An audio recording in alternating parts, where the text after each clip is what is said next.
430년 동안 애굽에 지내던 히브리 민족이 어떻게 그 강력한 제국이었던 애굽을 이기고 그들로부터 탈출해 나올 수 있었을까?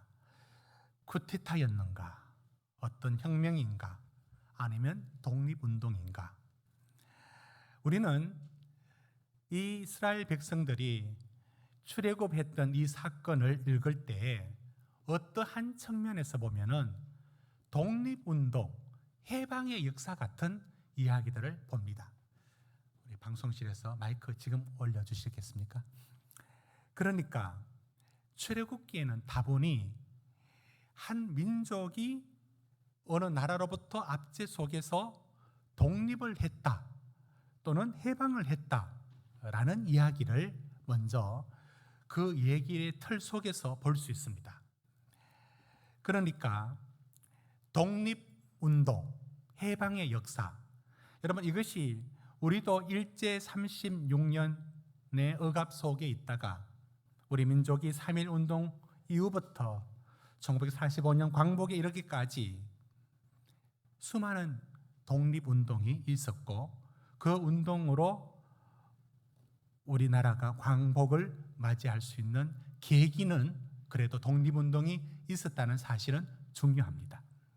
여러분 미국도 마찬가지입니다. 미국도 영국으로부터 독립을 한 지 그렇게 오랜 세월이 된 게 아닙니다.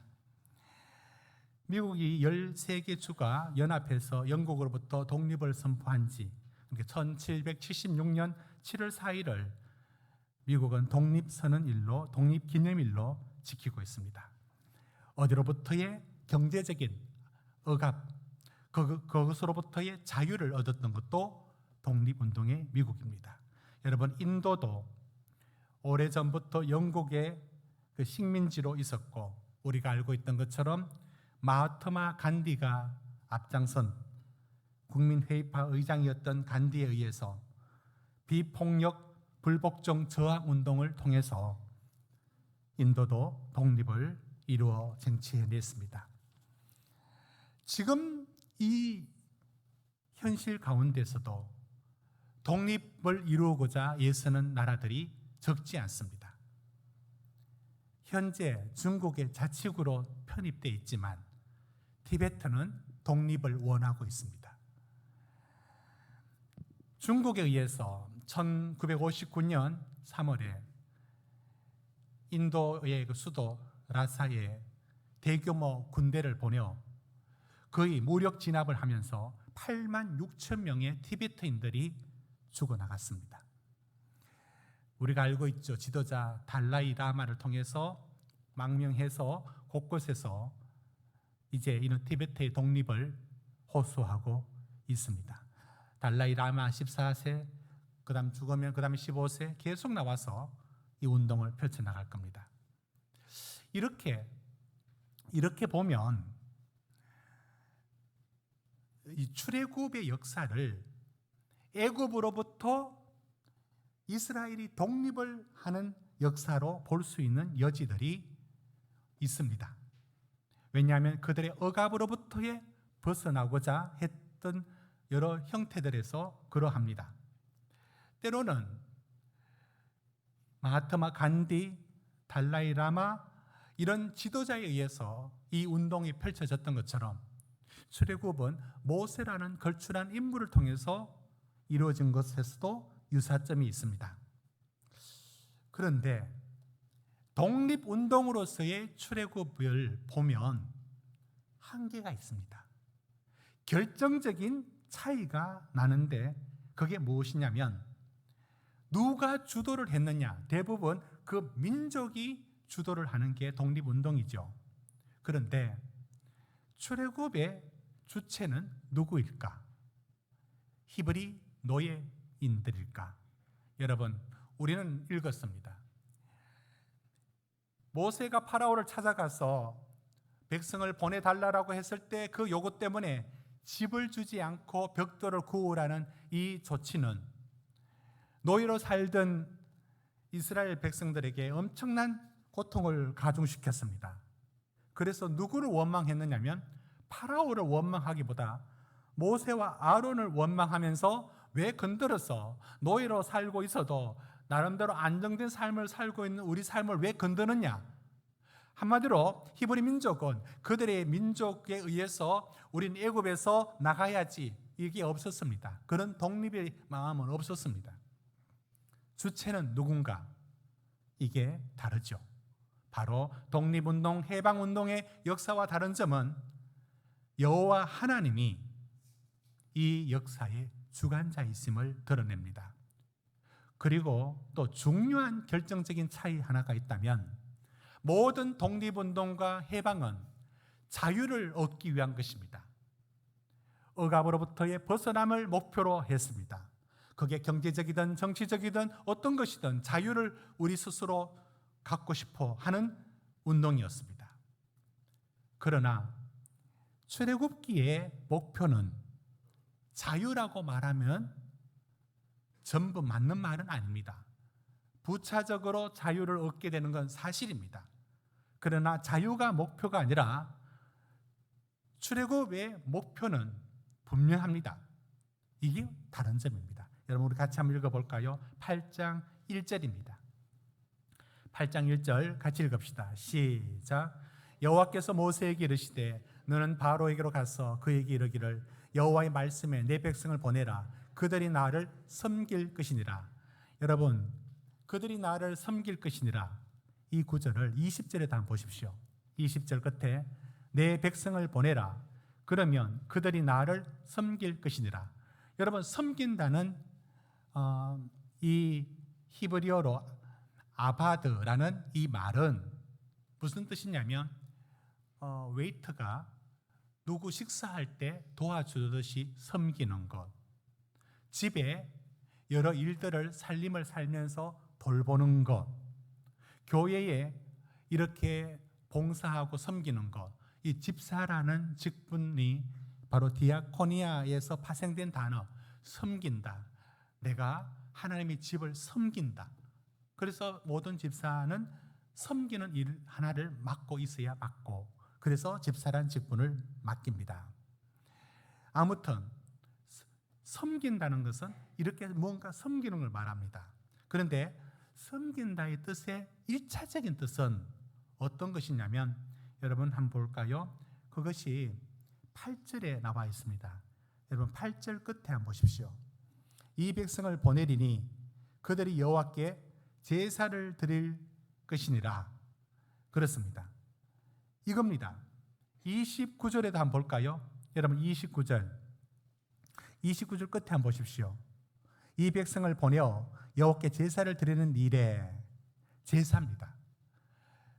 그러니까 하나님을 섬긴다라고 말하는 것은 예배를 의미하는 게 1차적인 의미입니다. 그런데 예배만을 뜻하는 것이 아니라 이 모든 일을 통하여 하나님을 섬긴다. 내 삶이 하나님을 주인으로 섬긴다. 하나님의 일을 돕는다. 내 삶 전부를 하나님께 드린다. 여러분 이게 바로 예배입니다. 이것이 하나님의 백성들이 세상 사람들과 다른 가장 대표적인 전형적인 모습이 예배를 자기 생활 속에 받아들여 생활의 한 부분이 하나님께 예배로 드립니다. 그리고 우리는 알고 있죠. 이 예배란 게 1시간 예배 드렸습니다. 끝. 그게 아니라 내 삶의 주인이 당신입니다. 나는 파라오를 섬기는 게 아니라 이제 하나님을 주인으로 섬깁니다. 이게 예배이고 그 삶을 살다가 그 삶을 예배로 드리는 것, 이게 모두 다 하나님을 섬긴다. 여러분 출애굽의 주된 목적은 자유가 아닙니다. 미국의 독립운동 혁명가였던 패트릭 헨리가 이렇게 말했죠. Give me liberty or give me death. 자유를 달라, 아니면 죽음을 달라. 모든 독립운동과 해방은 자유가 제일 첫 번째 목표입니다. 자유를 쟁취하는 게 목표입니다. 그러나 출애굽은 자유는 부차적인 것이었습니다. 파라오가 아니라 이제는 하나님을 섬긴다. 이게 바로 가장 큰 목적이고 그것의 구체적인 삶은 예배입니다. 여러분, 우리가 하나님께 예배를 드리러 주일을 지키러 이곳에 왔다라고 할 때 예배, 여러분, 이 단순한 일이 아닙니다. 내 삶에 예배가 있다는 것, 세상은 이것이 없죠. 그런데 우리 가운데 예배가 있다는 게 무엇이냐면 내 삶의 주인이 하나님이시기에 내가 하나님을 주인으로 삼지 못한 삶을 살았던 것에 대해서는 예배 시간은 회개 시간이 되고 하나님 도와주소서, 내가 다시 주님을 붙듭니다라고 다시 힘을 얻는 시간이며, 그래서 예배는 하나님의 백성만이 누리는 특권이고 은혜입니다. 이것이 세상 사람들과 근본적으로 다르고 해방, 독립운동과 다른 목적으로 주어져 있음을 보여줍니다. 저는 이제 이 말씀을 바탕으로 오늘 우리가 살피고자 하는 게 무엇이냐면 하나님은 우리를 불러내어 하나님의 백성으로 삼아 예배드리게 합니다. 출애굽의 목표가 예배입니다. 하나님을 섬기는 삶을 살도록 그러기 위하여 이 세상에 있는 우리를 불러내었습니다. 이것이 출애굽의 사건이고 오늘 교회는 그 내용을 그대로 이어받아 에클레시아, 세상으로부터 우리를 불러내어서 우리가 부름받은 하나님의 백성으로 살아가게 됩니다. 여기서 우리가 이제 주목할 말씀은 바로 이런 하나님의 부르심의 반대에 서 있는 파라오가 상당히 강력한 저항을 하면서 힘을 행사합니다. 즉 파라오가 누구냐? 파라오는, 그렇죠, 파라오는 애굽의 왕이죠. 그런데 애굽의 왕일 뿐만 아니라 파라오는 이 세상의 강력한 힘, 보이지 않는 영적인 힘을 상징하는 어떤 세력으로 보아도 됩니다. 그러니까 그 백성이 하나님께로 가지 못하도록 붙들고 있는 것, 이제 회유하는 장면을 우리가 몇 구절을 살펴보려고 합니다. 이제 하나님의 재앙이 펀치를 먹이듯이 파라오를 치니까 네 번째 재앙부터 파라오가 한 번씩 이런 말로 이스라엘 백성들에게 회유합니다. 여러분 8장 25절을 같이 한번 읽어봅시다. 25절 시작. 바로가 모세와 아론을 불러 이르되 너희는 가서 이 땅에서 너희 하나님께 제사를 드리라. 어디서 드리라고 합니까? 가지 말고, 멀리 떠나지 말고 여기서 드려라, 이렇게 말하고 있습니다. 그러자 모세가 여기서 드리면 당신 백성들이 우리 제사 드리는 거 싫어하고 여기서 분쟁이 일어납니다. 우리는 떠나야 합니다. 27절 우리는 떠나야 합니다. 적어도 사흘길 정도의 광야로 들어가야 합니다 라고 말하자 28절에 파라오가 뭐라고 얘기합니까? 여러분 28절 같이 읽어볼까요? 시작. 바로가 이르되 내가 너희를 보내리니 너희가 너희 하나님 여호와께 광야에서 제사를 드릴 것이나 너무 멀리 가지는 말라. 그런즉 너희는 나를 위하여 간구하라. 너무 멀리 가지 말라. 누구 모르는 사람 들으면 파라오가, 이집트의 파라오가 히브리 민족을 엄청 아끼는 줄 알겠어요. 멀리 가지 말라고 합니다. 그게 아니라 못 떠나도록 붙들고 있는 파라오를 우리는 보고 있습니다. 그러나 모세는 떠나겠다고 하죠. 자, 이런 재앙이 또 내려지자 이제 여러분 10장으로 가주십시오. 10장 8절에 보면 그 재앙이 계속 내리자 견디지 못하면서 하는 말이 10장 8절 한번 보십시오. 이렇게 말합니다. 여러분 10장 8절도 같이 읽읍시다. 시작. 모세와 아론을 바로에게로 다시 데려오니 바로가 그들에게 이르되 가서 너희의 하나님 여호와를 섬기라 할 자는 누구냐? 여러분 다 가지 말고 갈 사람만 가고 정 가고 싶은 사람 명단 내라, 이 얘기 아닙니까? 그러니까 어떻게든 보내주지 않으려고 하고 그 몇 명만 가는 거로 대신 흉내만 내면 되지 않느냐, 이렇게 이제 회유를 하고 있습니다. 그러니까 바로 10절에 모세가 말하죠. 우린 남녀노소 모두 가야 합니다. 이렇게 말합니다. 그러니까 10장 11절 한번 보십시오. 정 그러면 10장 11절 같이 읽읍시다. 시작. 그렇게 하지 말고 너희 장정만 가서 여호와를 섬기라. 이것이 너희가 구하는 바니라. 쫓겨나니라. 장정만 가라고 합니다. 한마디로 애들은 두고 가라. 얘들이 뭐 알겠어? 뭐 예배 드린다고 알겠어? 뭘 알겠어? 나중에 뭐 철 들고 나중에 뭐 어떻게 되겠지. 오늘날의 말로 하자면 아이들 가지 말라는 겁니다. 그러니까 모세가 아닙니다. 우리 다 가야 합니다. 또 재앙이 또 내리죠. 그러자 마지막 재앙을 맞고 10장 24절에 이렇게 말합니다. 여러분 10장 24절 한번 보십시오. 10장 24절 바로가 모세를 불러 이르되 너희는 가서 여호와를 섬기되 너희의 양과 소는 머물러 두고 정 가고 싶으면 애들도 데리고 가라. 이렇게 말합니다. 그런데 양과 소라도 두고 가라고 말합니다. 여러분 왜 이럴까요? 파라오가 왜 이럴까요? 예, 알 수 있습니다.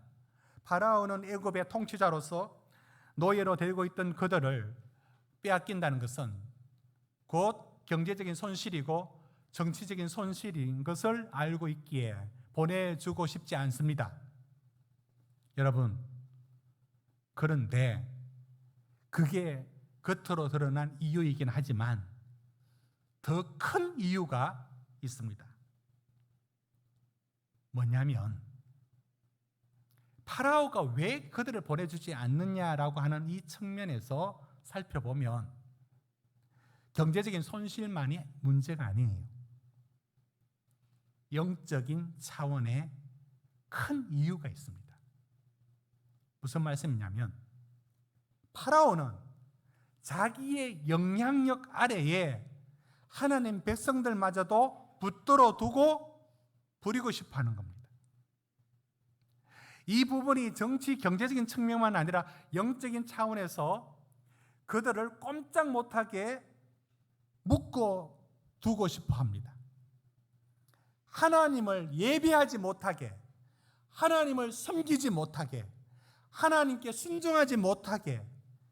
그래서 여기서 이 땅에서 하든지 아이들 두고 가든지 멀리 가지 말고 여기서 하든지 그것이 안 돼. 소나 양이라도 여기 두고 가든지 뭐가 이렇게 미련이 많아 붙들고 앉아 있습니까? 그건 영적인 차원에 이 파라오라는 사람이 한 애굽의 왕일 뿐만 아니라 출애굽기 전체에서 보면 이게 바로 세상을 상징하는 강력한 영적인 어떤 어두움의 힘입니다. 여러분, 이게 있다는 사실을 오늘 저는 말씀을 전하고 싶습니다.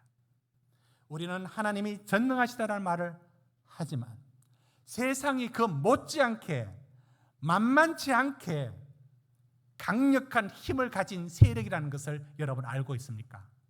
그러니까 자연세계와 인간의 사는 사회라고 하는 이 세계가 단지 우리 눈에 보이는 자연과 사람으로 이루어진 세계가 아니라 이 이면에는 파라오처럼 강력한 힘을 가졌다는 겁니다. 이것을 이런 예수님의 비유 속에서 이렇게 설명이 가능합니다. 예수님께서 씨 뿌리는 비유를 말씀하시면서 이렇게 말씀했죠. 길가에 떨어지는 씨앗이 있고 돌 위에 떨어지는 씨앗이 있고 가시덤불에 떨어지는 씨앗이 있다. 여러분, 이게 뭘 말씀하느냐면 씨앗은 하나님의 말씀을 받아서 그 백성들이 어떤 영향력을 미치고 사는가, 그 말씀의 영향력을 받고 어떤 열매를 맺고 사느냐, 이게 이 땅에서 하나님 백성이 살아가는 방식입니다. 그런데 길가에 떨어진 세상이 어떤 곳이냐? 마태복음 13장 19절은 이 세상에 길가라고 하는 이 세상이 어떤 세상인가를 이렇게 말합니다. 여러분 같이 읽어볼까요? 시작. 아무나 천국 말씀을 듣고 깨닫지 못할 때는 악한 자가 와서 그 마음에 뿌려진 것을 빼앗나니 이는 곧 길가에 뿌려진 자. 여러분, 길가라는 이 세상은 악한 자의 어떤 세력에 의하여 그 씨앗이 자라지 못하도록, 즉 하나님의 말씀 듣고 살아가는 백성의 삶을 짓밟아버리고 못 자라도록 새가 와서 쫓아 먹어버린, 이 영적인 차원으로 그 백성들, 그 하나님의 자녀들이 이 땅의 삶을 살지 못하도록, 하나님을 섬기고 살지 못하도록 밟아버립니다. 그걸 보여줍니다. 이걸 예수님은 마태복음 6장 24절에 이렇게 말씀했습니다. 우리 같이 읽읍시다. 6장 24절 시작. 한 사람이 두 주인을 섬기지 못할 것이니 호기를 미워하고 저를 사랑하거나 호기를 중히 여기고 저를 경히 여깁니다. 너희가 하나님과 재물을 겸하여 섬기지 못하느니라. 여기서 재물이라는 말을 이제 그 만몬이라는 그런 물질을 말하지만 곧 세상을 말합니다. 여러분, 하나님하고 맞짱을 뜰 만큼 세상은 강력한 힘을 가지고 있는 파라오와 같이 세상은 중립적이지 않습니다. 세상은 진공 가운데 떠 있는 상태가 아닙니다. 강력한 파라오의 세력에 의하여 하나님 반대쪽으로 끌어당기는 강력한 힘이 이 세상 신이 갖고 있습니다. 이 차원을 영적이란 이름을 붙여서 말할 수 있습니다. 그래서 성경은 하나님으로부터 온 게 있고 세상으로부터 온 게 있다라고 말하고 있습니다. 이것을 요한 1서 2장 15절에서 17절에 이렇게 말합니다. 여러분, 우리 같이 읽어볼까요? 시작. 이 세상에 있는 것들을 사랑하지 말라. 누구든지 세상을 사랑하면 아버지 사랑이 그 안에 있지 아니하니 이는 세상에 있는 모든 것이 육신의 정욕과 안목의 정욕과 이생의 자랑이니 다 아버지께로부터 온 것이 아니요 세상으로부터 온 것이라. 이 세상도 그 정욕도 지나가되 오직 하나님의 뜻을 행하는 자는 영원히 가느니라. 16절 보십시오. 16절 보면 이런 것들은 세상으로부터 온 것이라고 말합니다. 여러분, 세상으로부터 온 것이라고 하는 것들이 왜 이렇게 강력하게 끌리느냐면 그게 우리 속에 이걸 죄성이라고 말하죠. 죄성이 세상의 이 강력한 힘하고 너무 보조가 잘 맞아서 강력하게 끕니다. 이게 파라오입니다. 영적으로 말하자면 이게 파라오입니다. 여러분, 세상이 중립적이지 않다는 얘기를 이렇게 하면 설명이 가능할까 모르겠습니다. 제가 만난 한 성도 가운데 참 너무 마음이 아쉬운 마음이 들도록 했던 분이 있습니다. 이분이 이런 얘기를 했습니다. 목사님, 우리 아이들 그 세례 때문에 전화하셨는 거 알고 있습니다. 그런데 저는 신앙생활을 하지만 우리 아이들한테 강요를 하고 싶지가 않습니다. 우리 아이는 자기가 스스로 세례를 결정하고 자기 스스로 예수를 인격적으로 만나면 좋겠습니다. 저는 강요하지 않고 말하지 않겠습니다. 그러니 목사님께도 더 권유하지 마십시오. 여러분, 지금 방금 제가 했던 말에 어떤 부분에 공감을 갖고 계신지요? 우리는 몇십 년 전부터 우리 한국 사회를 덮고 있는 하나의 교육적인 그 경향이 어떤 게 있느냐면 아이들이 원하는 대로 강제로 하지 말고 원하는 대로 본인의 감정에 충실하도록 받쳐주라. 밥 먹고 싶지 않아? 그럼 나중에 먹어. 공부하기 싫어? 그럼 하고 싶을 때 해. 아주 멋있는 세련되어 보이는, 그러니까 그 반대편에 강압과 강제가 아닌 것을 밀치고 얼마든지 자유를 주는 듯한. 여러분, 이 교육 철학이 갖고 있는 함정을 여러분 아십니까? 이게 굉장히 인본주의적인 생각들이죠. 성경에서 인간이 과연 그렇게 가능할까요? 강제하고 강압하라는 뜻이 전혀 아닙니다. 그렇게 돌아가서는 안 됩니다. 제가 그분한테 이렇게 말했습니다. 아이가 학교를 가지 않을 때도 동일하게 이렇게 말할 겁니까? 예수를 믿고 안 믿고는 자기들이 결정하도록 놔둬야 된다는 거예요. 부모가 간섭하면 안 된다는 거예요. 그래서 말했죠. 그러면 학교 가고 갈지 안 갈지도 자유에 맡겼느냐고 말하니까 저한테 분명히 말했습니다. 죄송하다고. 학교는 보내겠대요. 여러분, 세상이 중립적이지 않다라고 말하는 부분이 뭐냐면, 그래, 네가 네 좋을 대로 하고 네가 편할 때 하라고, 마음 내키면 그때 해도 돼, 네 자유야 라고 하는 그 속에 빠져 있는 게 뭐냐면 세상이 중립적이라고 여기고 있습니다. 절대로 중립적이지 않죠. 강력하게 그 영혼을 빼앗으려고 끌고 있는 강력한 힘이 파라오인데, 그게 세상인데, 이 세상을 그렇게 순진하게 보고 있단 말입니까? 세상이 가만둘 것 같습니까? 제 동기가 원래 있었던 얘기입니다. 카페에서 제게 직접 한 얘기입니다. 나는 지금 다시 우리 아이들 키우는 세월 되돌아간다면 난 바꾸고 싶대요. 본인은 신앙의 가정에서 자라면서 강요하는 게 너무 싫었답니다. 나는 우리 자녀들 강요하지 않을 거야. 그럼 얼마만큼 강요를 안 했느냐? 이제 유학 다녀오고 그러면서 또 생각이 더 자유로워졌어요. 너 좋은 대로 하라. 목사가 되어 목사의 딸인데 자유에 맡겼습니다. 교회를 나가지 않습니다. 지금까지 했던 본인의 말에 의해서 논리적으로 교회에 나가자 말을 못하고 있습니다.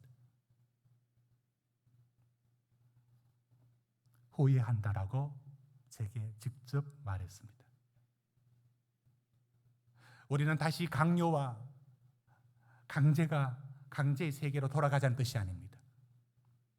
이 세상은 절대로 중립적이지 않습니다. 언제 철이 들면, 언제 세월이 가면은 오겠다고요? 그러면 세상의 파라오가 바본 줄 아십니까? 파라오가 그렇게 무력한 존재인 줄 아십니까? 하나님과 맞짱 뜰 만큼 세상을 섬기도록 끌어내는 강력한 힘이 역사하고 있는데 얼마나 우유부단하게 그런 철학을 갖고 있단 말입니까? 세상은 중립적이지 않습니다. 사랑하는 성도 여러분, 파라오가 하나님의 백성이 하나님을 섬기려고 가는 길을 어떻게든 못 가게 붙드는데, 단지 정치적인 경제적인 이유만이 아니라 너무 집요하지 않습니까? 왜 이렇게 안 보내줄까요? 10번의 재앙이라고 이렇게 두들겨 맞고도 끝내 안 보내주려고 하는 이유가, 이게 세상이 어떤 것인지를 보여줍니다. 그래서 로마서는 이렇게 우리한테 교훈합니다. 먼저 12장 2절을 먼저 보여주십시오. 이 세대를 본받지 말라고. 이 세상이 만만치 않아요. 그런데 이 세상을 따라가지 말라라.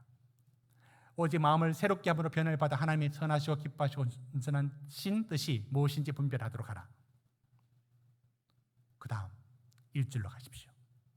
여러분 같이 읽읍시다. 시작. 그러므로 형제들아, 내가 하나님의 모든 자비하심으로 너희를 권하노니 너희 몸을 하나님이 기뻐하시는 거룩한 산제물로 드리라. 이는 너희가 드릴 영적 예배니라. 여러분, 이게 예배입니다. 예배는 이 세상을 따라가지 않고 하나님을 섬기고 하나님의 주인됨을 인정하고 내 삶을 드리는 삶을 살아가는 것, 그리고 그 삶을 살아가면서 예배를 드리는 것, 이 두 가지가 분리되지 않고 같이 있는 것. 그래서 너희 몸을, 마음만 잘 믿으면, 아니 너희 몸을 하나님이 기뻐하시는 산 제물로 드려라. 네 삶을 드려라. 이게 예배다. 하나님은 우리를 그러기 위하여 우리를 불렀습니다. 사랑하는 성도 여러분, 파라오는 만만치 않는 힘을 가졌습니다. 그 속성이 이 세상의 속성을 보여주고, 성경은 그걸 때로는 만몬이니 세상의 신이니 어둠의 공중의 권세 잡은 자들이나 이런 표현을 하지만 그 실체는 손에 잡히지 않고 만져지지 않고 보이지 않습니다. 그러나 이 세상 움직이는 신과 같은 강력한 힘이 있습니다. 결코 중립적이지 않습니다. 사랑하는 성도 여러분, 믿음의 자리에 선다는 것은 강제와 강압으로 돌아가는 얘기는 절대 아닙니다. 그러나 부모로서 가진 권위를 동원하여 우리 삶의 모든 힘을 동원하여 하나님을 섬기는 일에 실제 예를 써야 됩니다. 실제 힘을 드려야 합니다. 이 삶이 있어야 합니다. 저는 이 세상이 결코 중립적이지 않다는 차원의 얘기를, 저의 하나의 얘기를 하면서 마칠까 합니다.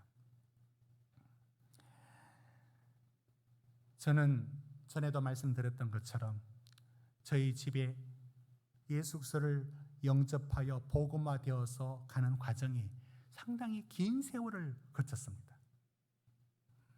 저희 뒷집에 그때 무당이었던 할머니가 계셨고, 길로도 돌아오지 않고 바로 쇳길로 내려올 수 있으면 바로 오는 그런 길까지 있었습니다. 한 번씩 일어나면 이제 구슬한 후에 그 자국이 남아 있습니다. 집 이렇게 해서 생사를 넣어서 마당에 두고, 때로는 식칼을 꽂아두고, 때로는 그냥 그것만 있고, 아침에 일어나서 그거 보면 기분이 너무 싫었습니다. 혐오스러웠어요. 그런데도 저희 집에는 벽에 못을 박을 수가 없었어요. 벽에 못을 박으면 제 눈이, 아들 눈이 다친다고 믿고 있었어요. 그런 사고가 한 번씩 있지 않습니까, 마을에? 그러면 그렇게 연결을 지었습니다.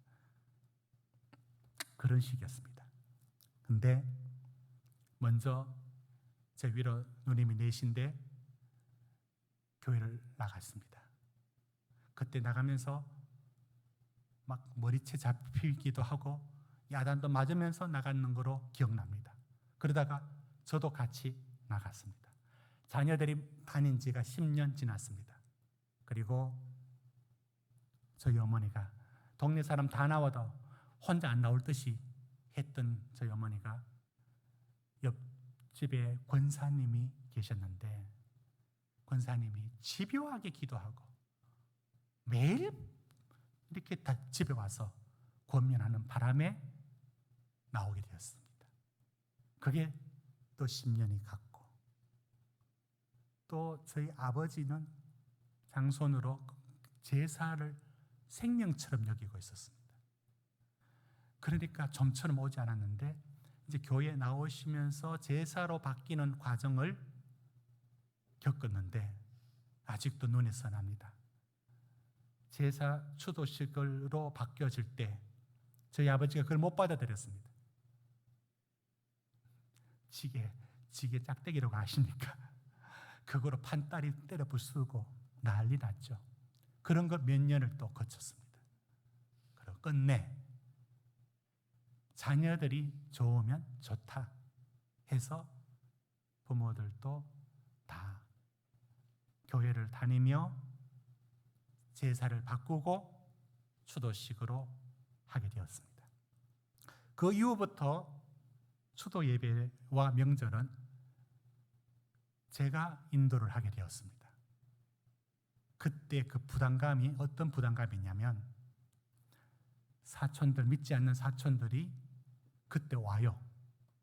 오면은 구워놓은 보리자루처럼 앉아있고 삼촌들은 헛기침을 하면서 뒤에 앉아있어요.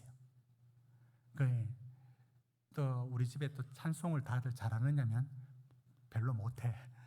그래서 그게 부담감이 엄청 명절마다 밀려옵니다. 그런 세월을 지났습니다. 이렇게 교회에 나가는 것으로, 예배 드리는 것으로 이렇게 세월이 가고 세월이 가면서 이번 주도 명절 앞서 한 주 먼저 가족들 모임에 다녀왔는데 우리는 함께 예배하고 함께 예수의 이름으로 함께 말할 수 있고 우리 삶의 어떤 힘든 일도 믿음으로 이기자라며 격려할 수 있는 모든 것은 하나님의 가족이 되었기 때문에 누리는 축복이라고 저는 생각합니다. 비교하고 싶어서가 아니라 미안하지만 그 반대길에 서 있는 가족, 친척들을 이렇게 보면서 안타까운 마음이 듭니다.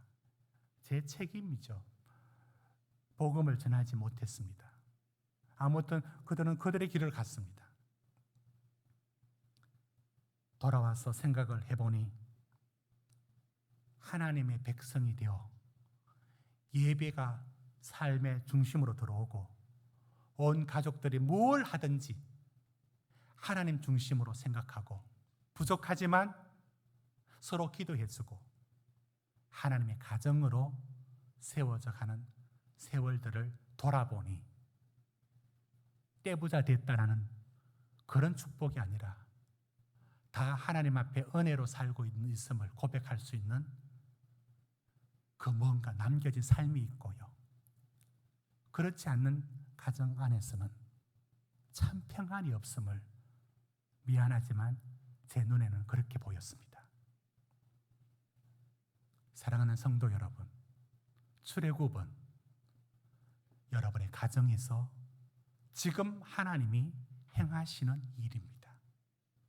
파라오의 회유에 아이는 두고 가라, 소와 양은 두고 가라, 멀리 가지 마라. 여러분은 파라오의 이 어떤 회유에 여러분은 넘어간 측면은 없습니까?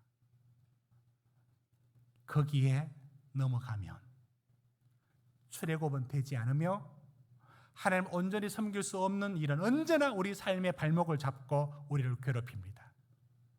세상은 절대 중립적이지 않습니다.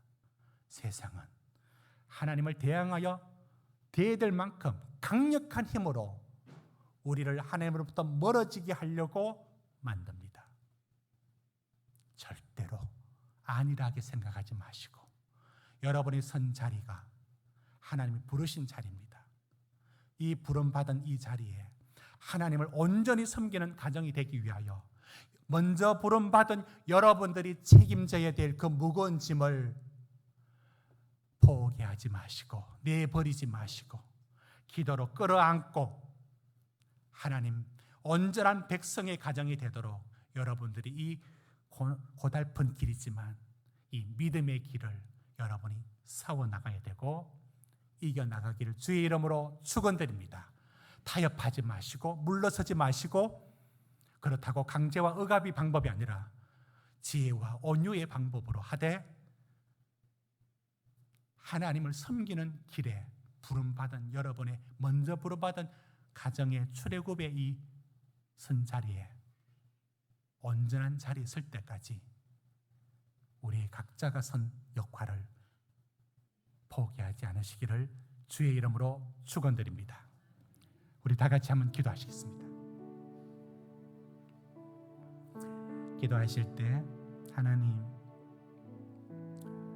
출애굽의 역사는 오늘 우리 가정에도 이루어지고 있는 중에 있습니다.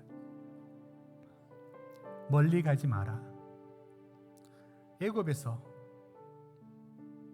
해라. 아이들은 두고 가라. 소와 양은 두고 가라. 어떻게 이 세상에 묶여두려고 하는 강력한 파라오의 세상은